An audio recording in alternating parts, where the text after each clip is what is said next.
In this module, we will study the application of the Huckel molecular orbital theory to another cyclic molecule, namely cyclobutadiene.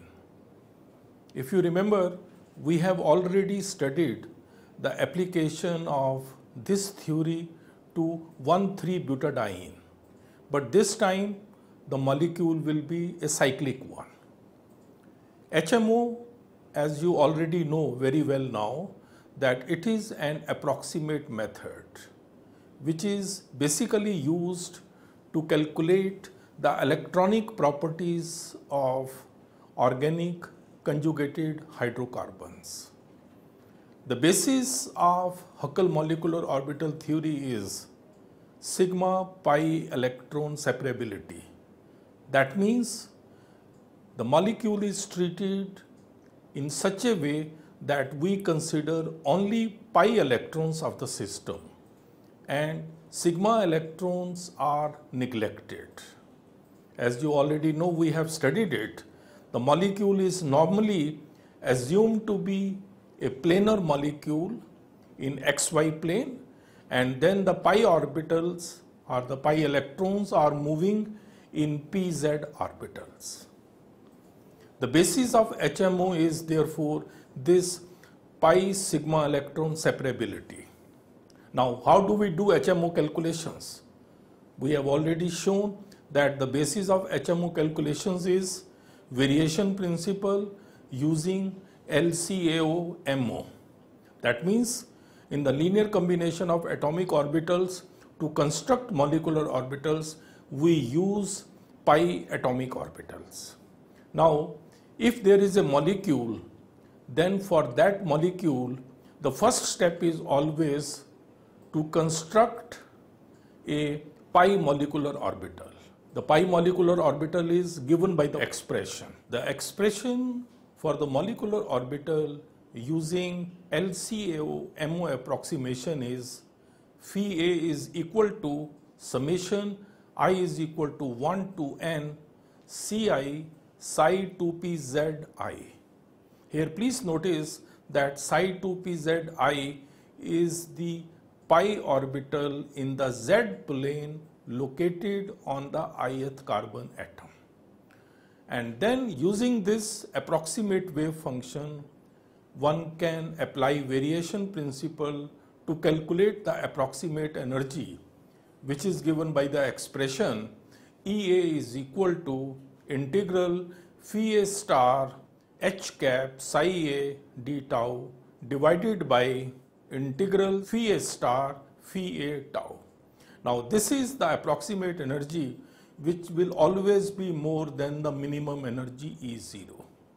Now, if we substitute in this expression the corresponding expression for the molecular orbital and then simplify it, we get the following secular determinant. This secular determinant, as you can see here, is an n by n determinant, where, for example, the first row is H11 minus ES11, and this goes up to H1n minus ES1n. And similarly, the last row in this would be HN1 minus ESN1, then we have HNN minus ESNN. And this secular determinant has to be equal to 0. Now, the major challenge in HMO is how to solve it. And for this, as you already know, to solve this secular determinant, Huckel treated HII or Hij, SII, Sij, etc. These are the various integrals. Huckel treated these integrals as the parameters that can be evaluated empirically by fitting the theory to experimental results. As you can see here, HII, which is this integral, is called alpha if I is equal to j, and this is known as Coulomb integral. On the other hand, if it is Hij, that means I not equal to j, then this is called a resonance integral.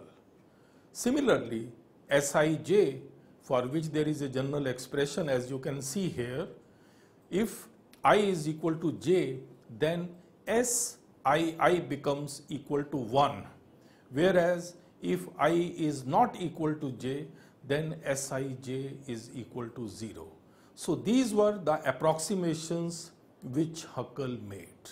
And then if we substitute the values of these integrals in the secular determinant, it gets simplified. And then we have a simplified n by n Huckel determinant, whose expansion will lead to a polynomial equation which will have n real roots, and it will ultimately give us n energy levels and n molecular orbitals. The energy of any molecular orbital is given by the expression Ea is equal to alpha plus Xa beta, where Xa is the eighth root of the polynomial equation, which comes by opening or by expanding the Huckel determinant.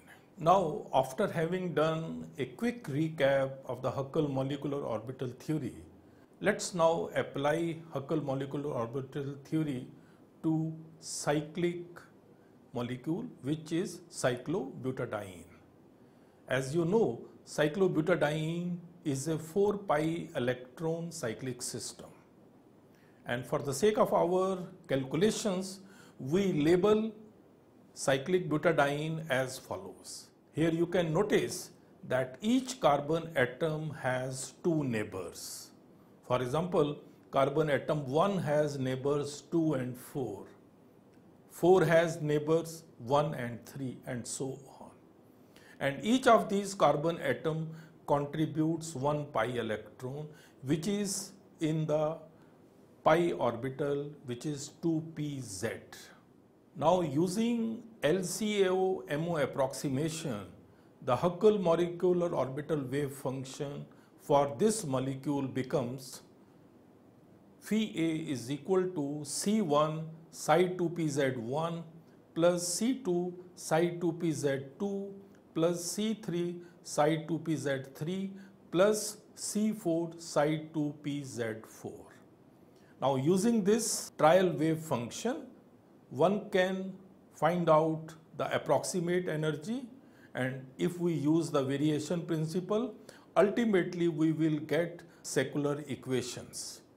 As you can see here, the first equation is H11 minus ES11 C1 plus H12 minus ES12 C2 plus H13 minus ES13 C3 plus H14 minus ES14 C4 equals 0, and so on.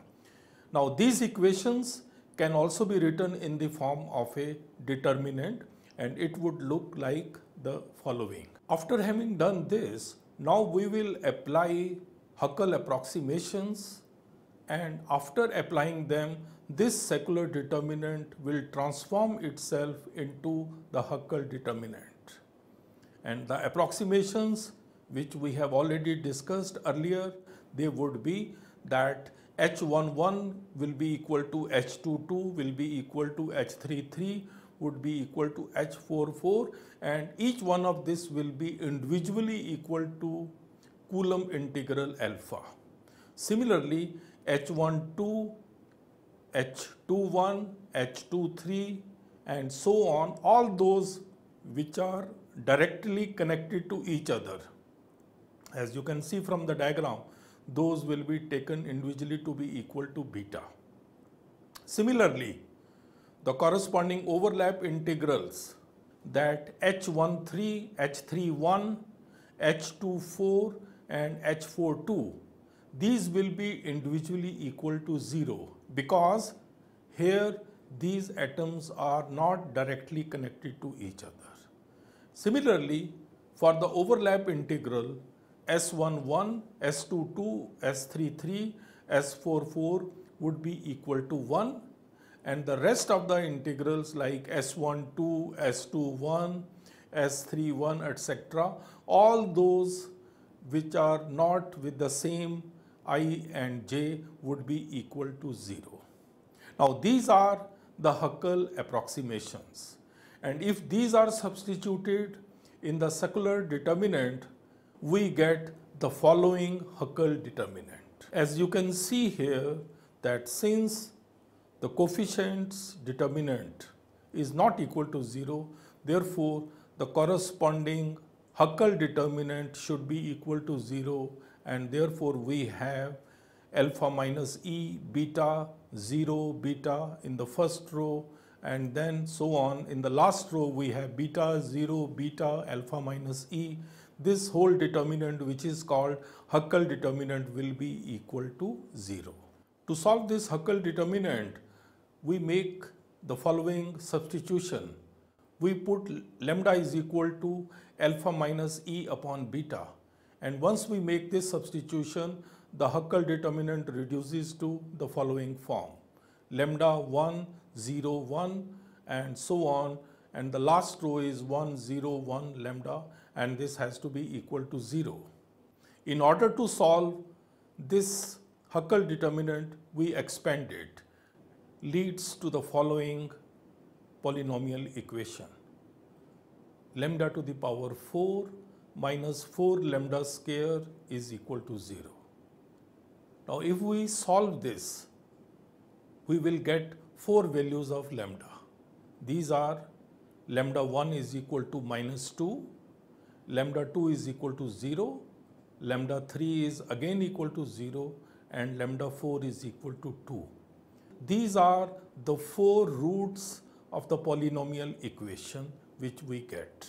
As you can see that from in this energy level diagram, there are 2 electrons in the lowest orbital with the energy alpha plus 2 beta, and then the remaining 2 pi electrons are one each of the 2 degenerate molecular orbitals with energy E is equal to alpha.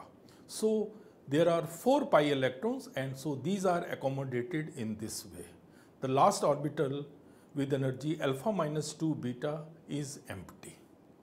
Now using this energy level diagram, one can see that the total pi energy of cyclobutadiene would be 2 times alpha plus 2 beta plus 2 alpha. That means 4 alpha plus 4 beta. So this is the pi electron energy of cyclobutadiene. If you remember, in our earlier cases, we also introduced the concept of delocalization energy.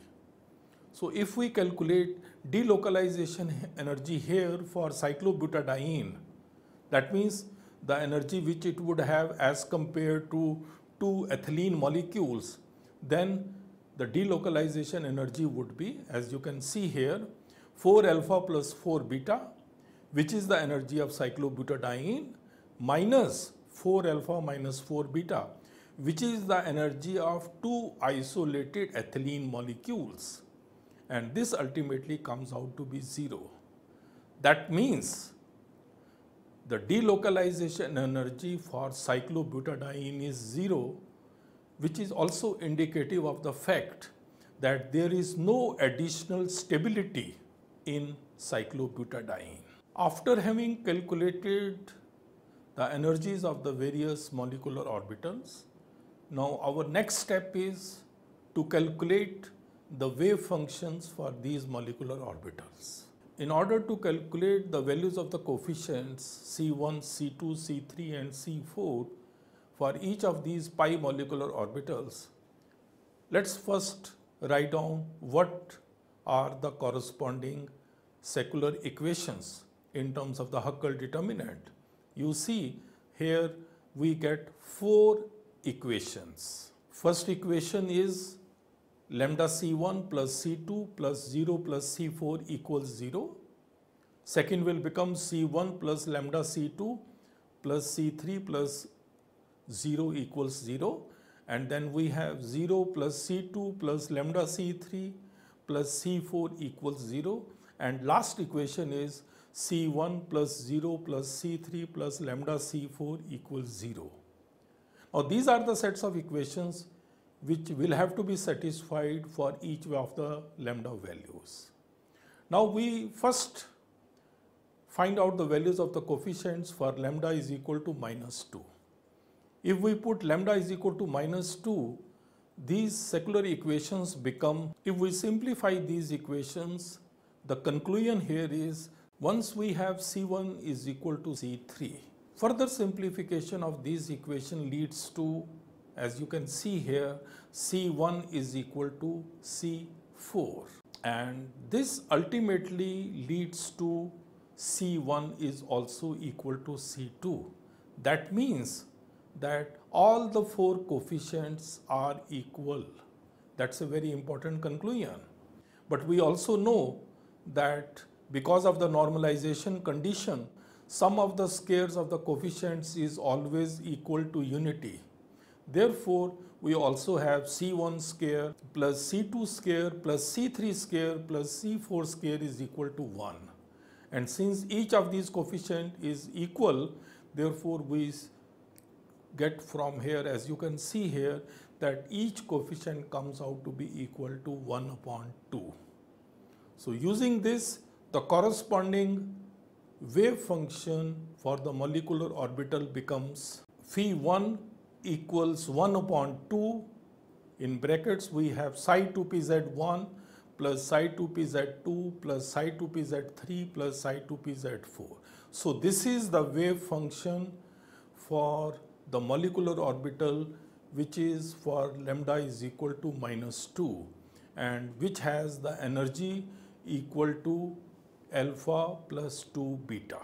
Now let's move to the calculation of the wave function for lambda is equal to 0. Once we have lambda is equal to 0, the secular equations become, if you look at these four equations, you will find that the values of the coefficients cannot be determined using the above set of equations alone. Further, we have to be clear about the fact that for lambda is equal to 0, there were two degenerate energy levels, and that is very important at this stage. And please remember that in the case of degenerate orbitals, HMO method cannot determine the coefficients uniquely. Therefore, one has to choose any value for the coefficient C1, C2, C3 and C4, provided they satisfy the conditions of normalization and orthogonality, as well as the values of the coefficients must satisfy the above set of conditions. So this is a prerequisite. Now using all this, a simple method to calculate the coefficients would be that let's put C2 to be equal to 0. Once we do this, then from these equations we find C4 comes out to be equal to 0 and then C1 is equal to minus C3. Further, we have also the normalization condition. If we put the aforementioned values in this equation, which is the requirement for the normalization, we get now C1 equals 1 upon under root 2 and C3 equals minus 1 upon under root 2. And therefore, the wave function or the pi molecular orbital corresponding to lambda is equal to 0 is phi2 equals 1 upon under root 2. Then we have psi 2pz1 minus psi 2pz3. If you remember, while calculating phi2, we arbitrarily chose C2 to be equal to 0. But for calculating phi3, we cannot repeat the process in a similar way, because we must remember, and as we have also learnt it in the case of our earlier cyclic molecule, cyclopropenyl radical, we have already learned that psi 3 must be orthogonal to psi phi1, Phi2 and Phi4. That means the following three equations must be satisfied. First represents, you can see here, is the orthogonality of Phi1 and Phi3. Second represents Phi2 and Phi3. And the third represents the orthogonality condition of Phi3 and Phi4. So these have to be satisfied. Let's take the orthogonality condition between Phi2 and Phi3. And now if we substitute the value of Phi2, which we have already calculated, and put the general expression for Phi3, this equation on expansion and then further simplification of this integral, as you can see here, will lead to C1 is equal to C3. But then we also know that C1 plus C3 is equal to 0. Therefore, what is show is that C1 and C3 both individually would be equal to 0. And now if we substitute these values, we also get to the conclusion that C2 plus C4 should be equal to 0. Now, if we use the corresponding normalization condition and simplify the values of these coefficients, one notices that C2 comes out to be 1 upon under root 2, whereas C4 comes out to be minus 1 upon under root 2. And this therefore leads to the molecular orbital wave function for the pi orbital, that is Phi3, to be equal to 1 upon under root 2 psi 2pz2 minus psi 2pz4. So this is the wave function for the molecular orbital Phi3.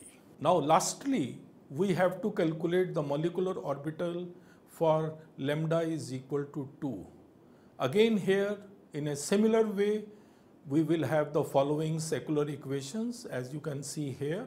And if we simplify these whole set of equations in a similar way, we get the corresponding pi molecular orbital, which ultimately comes out to be, as you can see here, Phi4 is equal to 1 upon 2 psi 2pz1 minus psi 2pz2 plus psi 2pz3 minus psi 2pz4. So this corresponds to lambda is equal to 2. So you notice that we have been able to calculate the wave functions for all the 4 molecular orbitals. The procedure is very simple and calculations are not tedious, and one can very easily practice them. Now here we are representing a pictorial representation of these 4 Huckel molecular orbitals for cyclobutadiene. And you can see very well that for the first molecular orbital with energy alpha plus 2 beta, the values of the 4 coefficients are given and the positive lobe, because all the coefficients are positive. Similarly, for energy E2 is equal to lambda, we have 2 lobes, one lobe which is positive and the other lobe which is negative. And similarly, for the molecular orbital E3 with energy lambda, we have one lobe which is negative and one lobe which is positive. But these are the other 2 coefficients in this case. Whereas for the 4th energy level with energy equal to alpha minus 2 beta, we have 2 lobes positive and 2 lobes negative in the same molecular orbital. So this is, positive or negative will depend ultimately upon the sign of the coefficient, that you notice very well. So this is the pictorial representation of the 4 Huckel molecular orbitals for cyclobutadiene. Now we will calculate the electron density at each carbon atom. If you remember, the total electron density is taken to be the sum of the electron densities contributed by different electrons in each HMO. Now the expression for the electron density, as we have already studied earlier, is Qn is equal to summation Ni Cin square, where Ni is the number of electrons in the ith molecular orbital and Cin represents the corresponding coefficients. While calculating these electron densities, one has to keep it in mind that in the case of cyclobutadiene, there are 2 pi electrons in energy state E1, while the third and fourth electrons singly occupied degenerate energy levels E2 and E3. So using all this, we can calculate the electron density at each carbon atom. As you can see here, Q1 comes to be equal to 1, because if you take the different components, here one can see first is 2, which is there are 2 electrons in the first molecular orbital, and then there is the coefficient 1/2 whose square is taken, then there is a third orbital 1 electron, and then the coefficient 1 upon under root 2 its square, and third is 0, 0, and then we have ultimately, as you can see here, the total values comes out to be 1. Similarly, one can calculate Q2, Q3 and Q4, and each one of these values comes out to be equal to 1. After having calculated the charge densities, now we will calculate the pi bond order between adjacent carbon atoms in cyclobutadiene. We have already discussed the expression for the pi bond order between the 2 atoms AB is given by the following relation, summation I Ni Cia Cib.